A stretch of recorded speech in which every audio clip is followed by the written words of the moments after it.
বাইরে গিয়েছিলাম, কি কি খেয়েছি বা কি কিনেছি সবকিছু শেয়ার করব আপনাদের সাথে। সবসময় তো রেস্টুরেন্টের স্যুপই ট্রাই করি। রেস্টুরেন্টে সব ধরনের স্যুপ বা নুডলস অন্থনের দাম অনেকটা বেশি হয়ে থাকে, আর এখানে যেহেতু দাম একটু কম, মাত্র 60 টাকায় থাই স্যুপ আর 40 টাকায় কর্ন স্যুপ, 20 টাকা অন্থনের দাম, তাই ভাবলাম ডিফারেন্স হওয়ার কারণ কি, ট্রাই তো করতেই হয়, তাই নিয়ে নিলাম থাই স্যুপ আর অন্থন।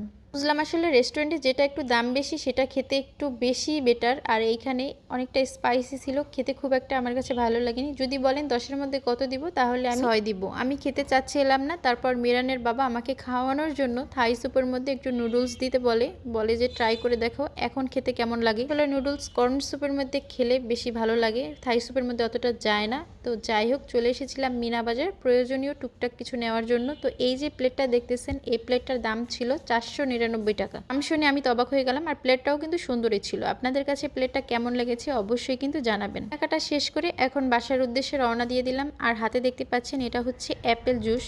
খেতে খেতে বাসায় চলে আসলাম।